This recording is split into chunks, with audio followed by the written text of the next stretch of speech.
सर्व विद्यार्थ्यांचं भूगोल विषयाच्या या व्हिडिओमध्ये हार्दिक स्वागत आहे. आज आपण इयत्ता 7वीच्या ब्रिज कोर्स अभ्यासक्रमातील दिवस 12व्यातील अभ्यासक्रम अभ्यासणार आहोत. याच्यामध्ये आपण घटक 6 महासागरांचे महत्त्व या पाठाची उजळणी आपण या पाठामध्ये घेणार आहोत. आता पहिले काही आपण थोडंसं आठवूया. नद्यांचं पाणी वाहत जाऊन शेवटी कुठं मिळतं बरं? अगदी बरोबर आहे, शेवटी ते जाऊन समुद्राला मिळतं, महासागरांना जाऊन मिळतं. भारताच्या दक्षिण दिशेला कोणता महासागर आहे? भारताच्या दक्षिणेला हिंदी महासागर आहे. जसा पूर्वेला बंगालचा उपसागर आहे, पश्चिमेला अरबी समुद्र आहे, तसा दक्षिणेला हिंदी महासागर आहे. आता याच्याविषयी तुम्हाला आणखीन थोडीशी माहिती घ्यायची असेल तर इथं मदत हवी आहे का या मथळ्यामध्ये तुम्हाला इथं लिंक दिलेली आहे. तुम्ही तिथं जाऊन अधिक त्याचा अभ्यास करू शकताय. आता आपल्याला इथे एक कृती करायला दिलेली आहे. आता या कृतीसाठी काय आवश्यक आहे तर स्टीलची बशी आणि पाणी हे आपल्याला इथं आवश्यक आहे. काय करायचं आहे, आपण एका स्टीलच्या बशीमध्ये थोडंसं पाणी घ्यायचं आहे. आता हे पाणी जर बोरवेलचं असेल तर उत्तमच. आणि ही स्टीलची बशी बोरवेलचं पाणी त्यामध्ये थोडं घेऊन ते तुम्ही बाहेर उन्हात ठेवायचं आहे आणि ते पाणी आटेपर्यंत तुम्ही ते बाहेर ठेवायचं आहे उन्हामध्ये. आता ते आटल्यानंतर ती बशीचं निरीक्षण करायचं आहे आणि तुम्हाला काय दिसते ते पाहायचं आहे. त्यामध्ये कोणता पदार्थ हा साचलेला आहे, त्याची चव जर तुम्ही चाखलीत तर तुम्हाला तुरट खारट अशी चव जाणवेल. आता असं का झालेलं आहे त्याचं आपण थोडंसं स्पष्टीकरण बघूया. तुम्हाला इथं आकृती 6.3 दिसते बघा, आणि आकृतीला नाव दिलेलं आहे पाणी असलेली बशी सूर्यप्रकाशात ठेवावी. आता या कृतीमध्ये काय घडलं हे समजून घ्या. आपण स्टीलच्या बशीमध्ये जे बोरवेलचं पाणी ठेवलेलं होतं ते पाण्याचं बाष्पीभवन झालं सूर्याच्या प्रकाशामध्ये, आणि पाणी बाष्प होऊन उडून गेल्यानंतर त्यामध्ये जो सफेद रंगाचा थर साचलेला दिसला तो चवीला खारट तुरट असतो आणि ते आहेत पाण्यातील क्षार. हे तुमच्या लक्षात येईल. आता आपण जे पाणी पितो, जे पेयजल आहे, पेयजल म्हणून आपण जे पाणी वापरतो त्यामध्ये क्षारांचं प्रमाण कमी असते कारण ते आपण नदीतलं पाणी वापरतो. परंतु महासागर, सागर, समुद्र यांच्या पाण्यात क्षाराचं प्रमाण जास्त असते, म्हणून ते पाणी हे चवीला खारट लागतं. आणि त्यामुळं ही कृती तुम्हाला हे जाणून देते की पाणी आटल्यानंतर त्याच्यामध्ये जे पांढरा घटक उरलेला आहे ते आहेत क्षार. आता ही कृती समजून घेतल्यानंतर तुम्हाला काय समजले ही थोडीशी कृती सोडवायची आहे तुम्ही. आता वरील प्रमाणे तुम्ही कृती करून महासागरातील पाण्यापासून मीठ मिळवले जाते हे तुमच्या लक्षात आलं असेल. आणि समुद्र किनाऱ्यावर मिठागरे मोठ्या प्रमाणात असतात, कारण का तर समुद्राचं पाणी हे त्या मिठागरामध्ये साठवून तिथे त्याचं मीठ त्या मिठागरामध्ये तयार केलं जातं. आता समुद्रांच्या पाण्यामध्ये किंवा महासागरांमध्ये मिठाप्रमाणेच फॉस्फेट, सल्फेट, आयोडीन अशी अनेक खनिजे समुद्रात असतात. आता खनिजांसाठी आपण काही प्रमाणात महासागरांवर अवलंबून असतो. आता तुम्हाला काय समजलं हे तुम्ही इथं लिहायचं आहे ही कृती अभ्यासल्यानंतर. आता अधिक माहिती तुम्हाला घ्यायची असेल तर इथं तुम्हाला लिंक दिलेली आहे बघा, त्या लिंकचा उपयोग करून तुम्ही अधिक माहिती घेऊ शकताय. आता इयत्ता 6वीच्या भूगोल विषयाच्या पाठ्यपुस्तकामध्ये घटक 6 जो आपण अभ्यासतोय महासागरांचं महत्त्व, याचं वाचन तुम्ही करायचं आहे आणि या खालील प्रश्नांची उत्तरं शोधायची आहेत. आपल्याला मीठ कुठून मिळतं? आत्ताच मी तुम्हाला माहिती दिली बघा, तिथं उत्तर तुम्हाला मिळेल. समुद्रातून कोणती खनिजे मिळतात त्याचंही उत्तर तुम्हाला इथे सापडेल. तिसरा प्रश्न आहे तुझ्या लहान भावाने म्हटले की समुद्रात खूप पाणी असूनही त्याचा काही उपयोग नाही. त्याचं हे म्हणणं खरं आहे की खोटं आणि का, याचं उत्तर तुम्ही द्यायचं आहे. का ते उत्तर लिहायचं आहे तिथं. आता अधिक सराव करा. या सरावासाठी तुम्हाला लिंक तुम्ही इथं वापरू शकताय आणि त्या लिंकच्या मदतीनं अधिक सराव तुम्ही करू शकताय. आता इयत्ता 6वीच्या पाठ्यपुस्तकातील 6वा घटक जो आहे महासागरांचे महत्त्व, याच्यामध्ये जे दिलेला जो स्वाध्याय आहे तो स्वाध्याय तुम्ही सोडवावा. त्याच्यानंतर आपण पुढील जी कृती आहे याच पाठाशी संबंधित ते आपण पाहणार आहोत. आता या घटकातील महासागरांचं महत्त्व या घटकातील आणखीन एक भाग आपण अभ्यासणार आहोत. त्यासाठी काही बाबी आठवूया आपण. मिठागर म्हणजे काय. आता मिठागरे म्हणजे काय तुम्हाला माहीत झालेलं आहे की समुद्र किंवा महासागरांच्या किनाऱ्यावर त्या महासागरातील समुद्रातील पाणी साठवून त्याचं बाष्पीभवन होतं आणि त्या साठवलेल्या पाण्याचं रूपांतर कशामध्ये होतं, मिठामध्ये होते. पाण्याचं बाष्पीभवन झाल्यानंतर ते जे क्षार साठतात त्यापासून मीठ तयार होतं आणि ते मिठागऱ्या त्या ठिकाणी निर्माण होतात. आता काही जर मदत हवी असेल तुम्हाला तर तुम्ही तुमचे शिक्षक, आई वडील किंवा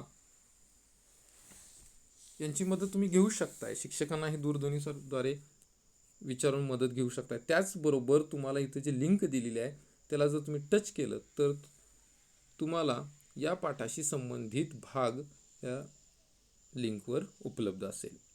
आता आणखीन एक कृती आपल्याला इथं करायची आहे. जशी आधी आपण स्टीलच्या बशीची कृती केली होती तशीच इथे एक कृती करणार आहोत. आता यासाठी काय करावं लागणार आहे आपल्याला, तर इथं जे आवश्यक साहित्य आहे ते साहित्य आहे ते म्हणजे एक चित्र आहे किंवा चित्र, आकृती, इयत्ता 6वीचे भूगोल विषयाचे पाठ्यपुस्तक आणि पेन्सिल हे आपल्याला इथं घ्यायचं आहे. आता कृती काय आहे ती बघूया. तर महासागर मानवासाठी कसा महत्त्वाचा आहे याची काही उदाहरणे खालील चित्रांच्या व छोट्या उतार्याद्वारे ही दर्शवलेली आहेत आणि ती जी चित्र आहे त्यांचं तुम्ही निरीक्षण करायचं आहे आणि महासागरांचं महत्त्व तुम्ही तिथं लिहायचं आहे किंवा ते निरीक्षण करून त्या चित्रांचं निरीक्षण केल्यानंतर तुमच्या लक्षात येईल की महासागरांचं महत्त्व काय आहे आणि मग त्याच्याशी संबंधित तुम्ही माहिती तिथं पुढं चित्राच्या पुढं लिहायची आहे. तुम्ही तुमच्या वहीमध्येही लिहा. चित्र काढण्याची आवश्यकता नाही, फक्त आकृती क्रमांक द्या आणि त्याप्रमाणे वहीमध्ये माहिती लिहा. आता पहिल्या चित्रामध्ये इथं तुम्हाला आकृती 6.8 मध्ये जलवाहतूक दिसते. म्हणजे जलवाहतुकीसाठी महासागर किंवा समुद्र किती महत्त्वाचा आहे हे चित्रातून आपल्याला लक्षात येते. म्हणजे बरीच मालवाहतूक ही समुद्र मार्गे आपण करू शकतो जलवाहतुकीतून. त्यानंतर इथं दुसऱ्या चित्रामध्ये आपल्याला मासे दिसत आहेत. म्हणजेच आपली अन्नाची गरज समुद्रातून किंवा या महासागरातून होत असते. म्हणजे अन्नाची गरज भागवण्यासाठी सुद्धा महत्त्वाची भूमिका हे महासागर बजावत असतात. आता महासागर व संसाधने.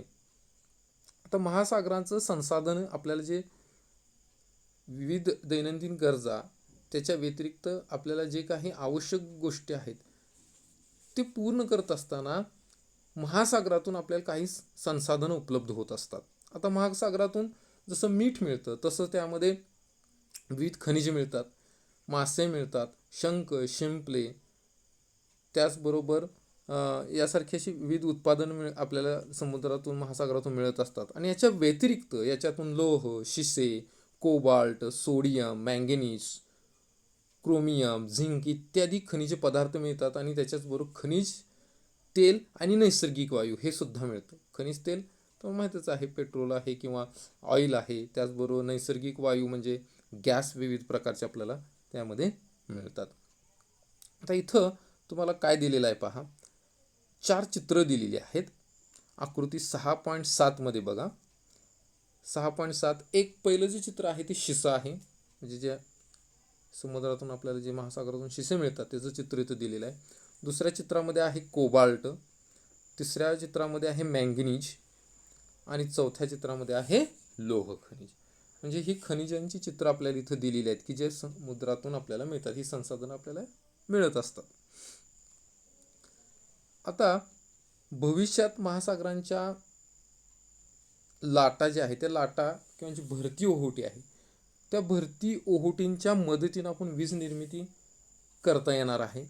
महासागरातील खारे पाणी हे क्षारविरहित करून पिण्यायोग्य ते करणं शक्य होणार आहे. म्हणजे आपल्याला मानवाची पाण्याची गरज ही आपल्याला भागवता येणार आहे त्यातून. त्याचमुळं काय होणार आहे, पेयजलाची जी आपण टी व्हीवर बघून सारखं पाहत असतोय की अमुक अमुक ठिकाणी पिण्याची पाण्याची टंचाई आहे, कमतरता आहे, तर ते काही अंशी आपण ती टंचाई कमी करू शकणार आहे, दूर करू शकणार आहे.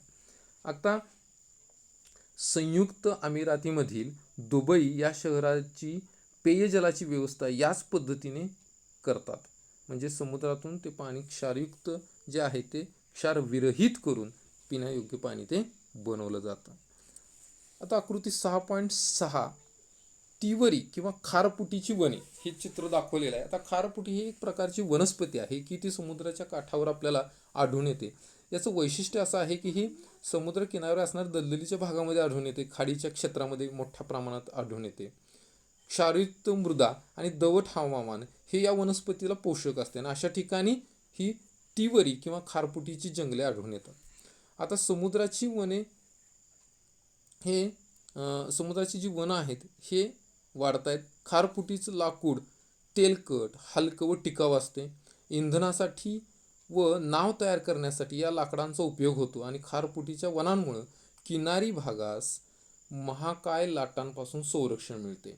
म्हणजे काय होतं, ज्या सुनामीसारख्या महालाटा ज्या निर्माण होतात समुद्रामध्ये, तर त्यावेळी या खारफुटीसारखी जी वनं आहेत समुद्र किनाऱ्यावर, ते समुद्र किनाऱ्यावरील भूभागांवर असणारी जी घरं आहेत किंवा जे मानवी वस्ती यांचं संरक्षण करण्यासाठी किंवा त्या लाटांचा वेग थोपवण्याचं काम त्या करत असतात.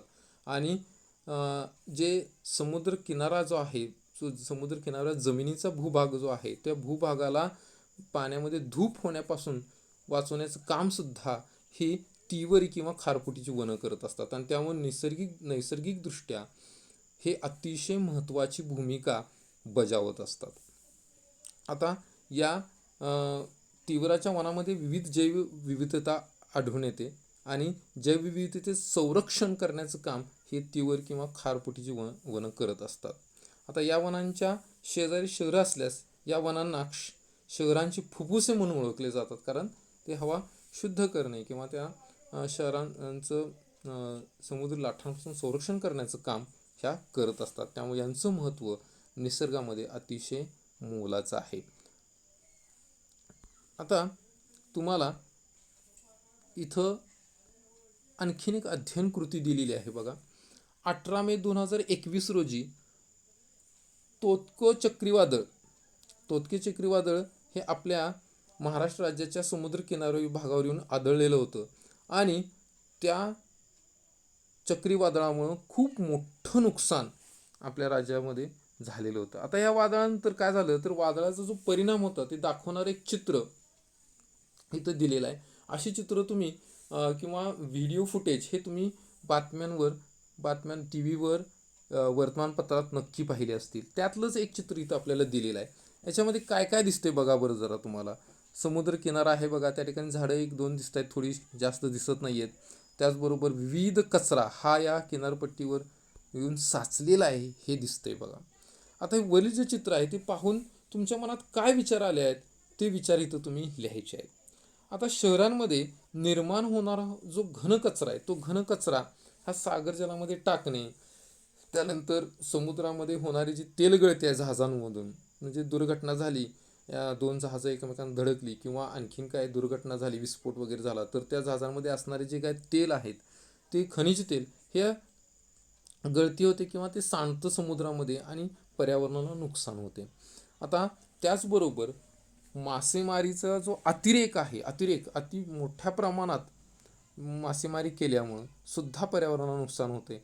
त्याचबरोबर किनाऱ्यावरील जी खारफुटीची जंगलं आहेत ती जंगलांची जंगलतोड मोठ्या प्रमाणात केल्यामुळं नुकसान होते. आणि त्याचबरोबर पाणसुरुंगामुळे सुद्धा ह्या समुद्र किनाऱ्याचा पर्यावरणाचा विध्वंस होते. आता पाणसुरुंग म्हणजे काय, तर पाण्यामध्ये काय मोठे सुरंग विस्फोट केले जातात आणि त्यातून मासेमारी केली जातात किंवा विविध कारणासाठी हे विस्फोट केले जातात आणि त्यामुळे सुद्धा पर्यावरणाचा विध्वंस होतो. आता उद्योग, शहरे, विविध जे उद्योग आहेत त्यांची मोठ्या प्रमाणात निर्माण होतात आणि त्यातून निघणं आणि किंवा शहरातून जो सांडपाणी आहे ते सांडपाण्याचा सगळा सांडवा हा या समुद्रामध्ये सोडला जातो आणि त्यामुळे सुद्धा या समुद्राचं पाणी दूषित होतं आणि पर्यावरणाला हानी पोहोचत असते. आता उत्खननामुळे होणारे जे प्रदूषण आहे ते इत्यादी कारणांनी जे काही महासागरांचं जे प्रदूषण होते ते प्रदूषण हे मोठ्या प्रमाणावर होत आहे. आता हे सगळं तुम्ही अभ्यासल्यानंतर तुम्हाला ह्या पाठामध्ये किंवा ह्या घटकामध्ये काय समजलेलं आहे हे तुम्ही लिहायचं आहे आणि या घटकाशी संबंधित काही अधिक माहिती तुम्हाला घ्यायची असेल तर या लिंकवर इथं जाऊन तुम्ही घेऊ शकताय. त्याचबरोबर इयत्ता 6वीचं भूगोलाचं पुस्तक आहे त्याचा सुद्धा तुम्ही अभ्यास करू शकताय. आता हा घटक अभ्यासल्यानंतर तुम्हाला काही इथं प्रश्न दिलेले आहेत सोडवायला. या प्रश्नांची उत्तरे शोधू. महासागर मानवासाठी कसा महत्त्वाचा आहे हे उदाहरणासह स्पष्ट करा आणि अधिक सराव करू. इथं तुम्हाला लिंक दिलेली आहे आणि इयत्ता 6वीच्या भूगोल विषयाच्या पाठ्यपुस्तकातील घटक 6 महासागरांचे महत्त्व यामध्ये दिलेलं स्वाध्याय आहे तो तुम्ही सोडवायचा आहे. तर अशा पद्धतीने या घटकाचा आपण आज अभ्यास केलेला आहे. कोणता तर महासागरांचे महत्त्व. मला आशा आहे तुम्हाला हा व्हिडिओ नक्कीच किंवा हा घटक समजला असेल. घटक समजला असेल तर व्हिडिओला लाईक, शेअर आणि सबस्क्राईब चॅनलला नक्की करा. धन्यवाद.